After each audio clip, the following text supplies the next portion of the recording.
What's up, people? I'm Shaggy the Opinionated Hippie, and these are my top 10 Jethro Tull songs as of July 2024. Already did the albums, all of them, previous videos. So now, yeah, this is my top 10 songs.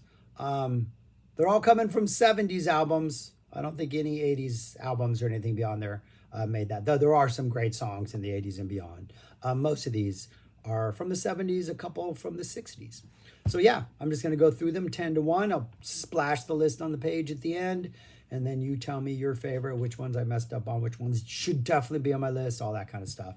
And I was going to, in recent years, Jethro Tull has indexed their Sidelong Suites. So if you buy Thick as a Brick or Passion Play, you can get versions in which each of the sort of movements or parts have different titles.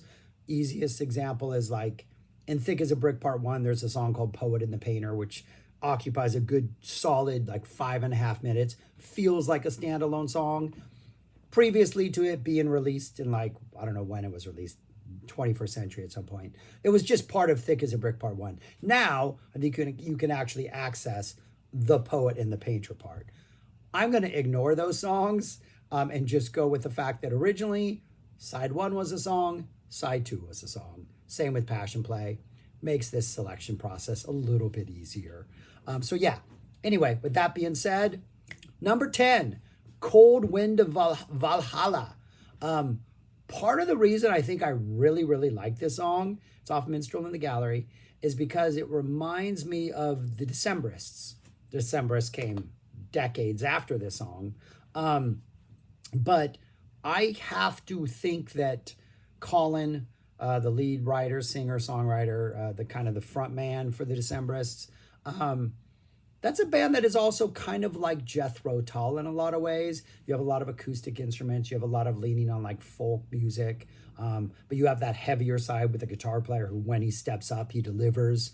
And the way the opening acoustic energy comes in on Cold Wind of Valhalla, the way he sings Valhalla, the way Anderson sings that reminds me of Decemberists. Just the overall vibe of this song, the feel. It's kind of got a little bit of heaviness to it, but for the most part, that heaviness is a little bit restrained, which makes it a little bit cool. Great compliment to the opening track, Minstrel in the Gallery, on the album. Yeah, just an all-around fantastic song, fantastic performance. Instrumentation is beautiful, but I think Anderson's vocal performance in particular, Valhalla, is just fantastic. Number 10. Number 9 is We Used to Know off Stand Up. The middle of the second side, the 8th song on the album. Another one which just has this amazing sort of the first minute and a half, 2 minutes seems like it belongs to Anderson. It's got this great acoustic part. The melody to this is kind of haunting, and I just immediately, the first time I heard it, kind of got its teeth into me. But then after the first minute and a half and we set up, then Barr comes in with just this absolutely amazing guitar solo that you get a little part of it then. And I think we returned a little bit of the melody and the vocals, and we finish off with some strong guitar part. Just absolutely beautifully balanced, beautifully played, I don't know if it's a haunting melody, but there's something about the vocal part of this and just with the acoustic guitar and the flute that's just I don't know, just works perfectly. And then when Barr comes in, it just complements it so well. I think it's and this is the song I believe that Anderson said accused the Eagles of stealing the chord progression for Hotel California. He then said that Hotel California was a better song, but nonetheless, it's the same chord progression. I'm pretty sure that's what he said about this. Yeah, it was that song. But yeah, anyways, I like this song better. I think Hotel California is a great, great song. Love the guitar solo at the end. Much love to Joe Walsh.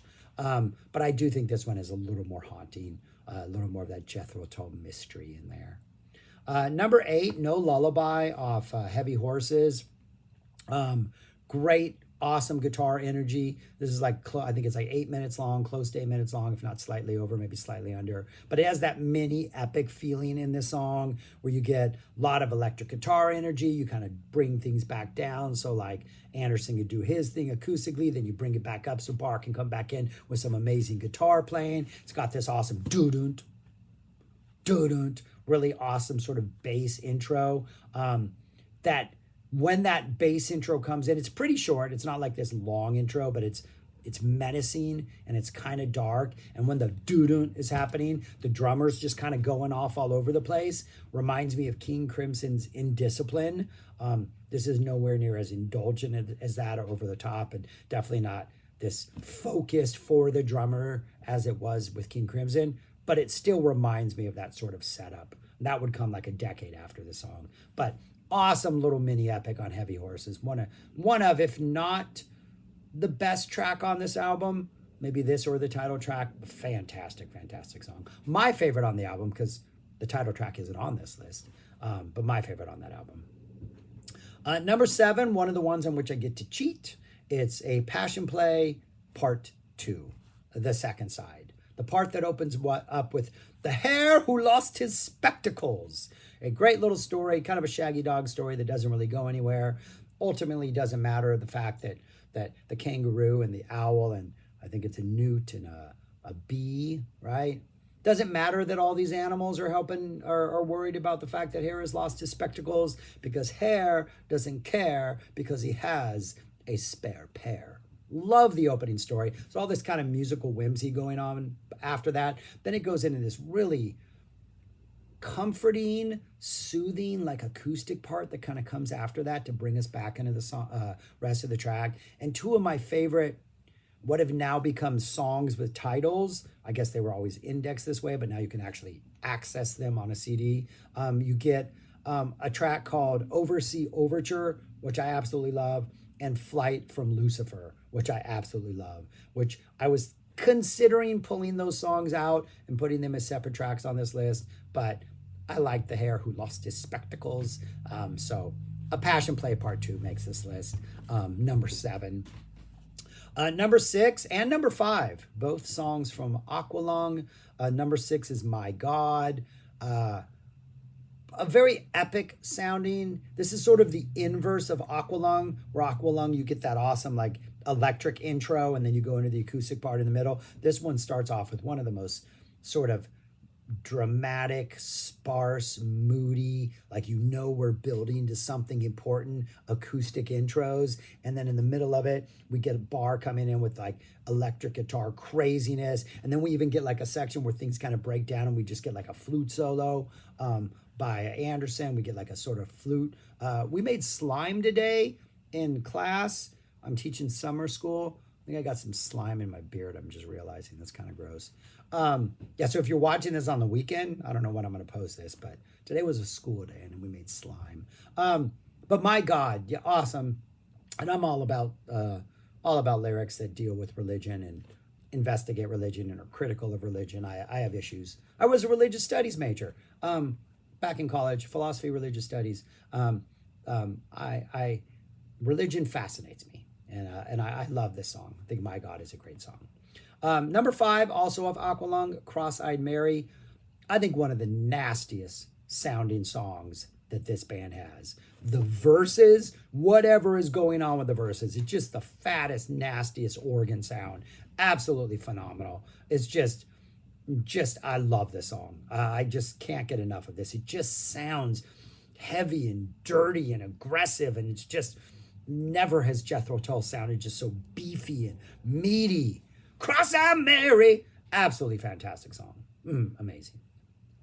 Number 4, the opening track to Benefit. With you there to help me, I probably will. Love the sort of flute dancing that occurs in the beginning, like it's like birds flying away, and there's this repeated motif in the beginning as Anderson's singing the opening vocals where it's like da da da da da da, but it's not with electric guitar. It's just like kind of the bass is doing it, maybe a little acoustic energy, but as he's singing there's this repeated motif of da da da da da da, and then I think the 5th or 6th time all of a sudden Barr jumps in, it's like da da da da da da, and then we're off. Song gets a little bit heavier. but throughout that really, this flute at its most like bird-like flighty. I just absolutely love it. Love the lyrics of the song. Love the sort of, it's not a very straightforward structure. It is a very prog structure. We're not getting like verse, chorus, verse, chorus. It's just, or maybe it is, and it just doesn't feel like that at all. But it's just has a weird mystery to it. Absolutely love the song. For some reason, it always reminds me of The Who's I Don't Even Know Myself. Is that the name of the song? I Don't Even Know Myself by The Who. For some reason, both of these songs I Don't Even Know Myself. Create the same weird feeling in me. Just this weird sort of mystery, this weird, I don't know what it is, like a spiritual quality to the song that I can't quite put my finger on. But absolutely beautiful track with a little bit of meat in it. With you there to help me, I probably will. And then it gets more intense and the energy kind of boils up like things are getting crazy. Fantastic song. Number 3, another one off Stand Up, Back to the Family.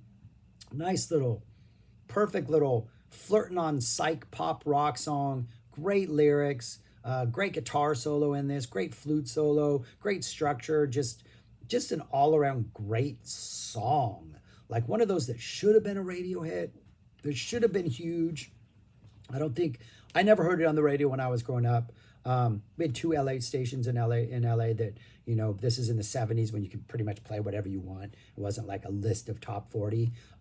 One of them, KLOS, to the best of my knowledge, really, I only remember them playing Aqualung, Locomotive Breath, and that was about it. Where KMET, you got deep cuts all the time. And I don't ever remember hearing Back to the Family as a deep cut, though I remember hearing like Minstrel in the Gallery on the radio, remember hearing My God on the radio, Crosseyed Mary on the radio, a bunch of other songs that were either hits or like not even hits, but were deep cuts. KMET, best radio station ever in the history of the world. Back to the Family never made it. It should have. That should have been a hit. Fantastic song. Number 2, I had it at number 1 until I decided that I was going to let an entire side of music be it a single song as originally intended. So because of that, 2 songs switched. What I had at number 2 became number 1. And what I had at number 1 became number 2. That is Songs from the Wood. Perfect song. Like this is everything Jethro Tull does is almost in this song. I don't think we really get a really beefy, really almost metal bar moment, though we get some nice playing in it. But to start off with, the whole song almost starts off like an invitation to like, hey, join me. Let me sing you Songs from the Wood. It's just us. It's just a cappella. Oh, wait, no, we got some acoustic instruments. Yeah, but come with us. Follow us into this little into this wooded area over here and let us sing you. But as soon as you enter the wooded area, the prog starts and things are just chaotic and crazy. And then you get all these raw, awesome prog passages. And then in the middle of that, we come back to the let me sing you songs. We're like, oh yeah, that's right. We forgot. That's why we're here. We followed these singers into these woods and now they're going to sing for us again. But then the prog comes back and it's just, it kicks off this album with a grand slam home run. Like the lead can't be a grand slam home run. The leadoff hitter comes out, hits a home run. You know this album's going to be good. It's fantastic. It's just Songs from the Wood is like a magical song. Magical song. And my number 1, an entire side of music. I'm going to count it as a song so I don't have to pick out the Poet and the Painter. Poet and the Painter was going to be number 2 because I absolutely love that part. But because I'm including the whole song, Thick as a Brick Part 1 is my number 1 favorite song because it is a single track on the original album. Hence, it is a song. I could have put Prince's Love Sexy as a favorite song because when I got that, it was 1 track. But it wasn't but it was indexed with separate songs. My version of Thick as a Brick says thick as a brick, thick as a brick. Does not have any index songs or anything like that. So yeah, it counts as a song. It's perfect. It's a perfect 20 plus minutes of music, from the opening acoustic part to the craziness that immediately happens afterwards. Do you drop into the Poet and the Painter? Do you go off into other stuff, calling back to stuff from the earlier in the album, just earlier in the song at this point, not the album?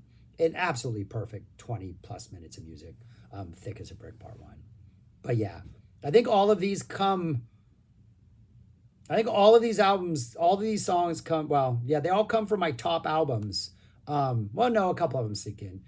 Yeah, anyways, but they're all from the 70s, except for those stand-up tracks. Anyways, that's what they look like in writing. Those are, in 2024, my 10 favorite Jethro Tull songs. There are good songs in the 80s and 90s. I'm not saying it was a waste of time, but I think these are all pretty special. And there's a lot of good ones I left off on here. Yes, obviously, this band has deep pockets, some deep pockets. And the more you listen to this band, I think the deeper those pockets get. Like, I think all of these songs, like, pay off with repeated listens. There's layers to this stuff. Jethro Tull, man. Fantastic band. Anyways, let me know your 10 songs. Subscribe, like, share, comment, do all those things. Yeah. If you have a flute, use your flute to press like. I don't know. All right, that's all I got. I'm rambling. Thanks for watching. Peace. Go listen to Jethro Tull. Talk to you later.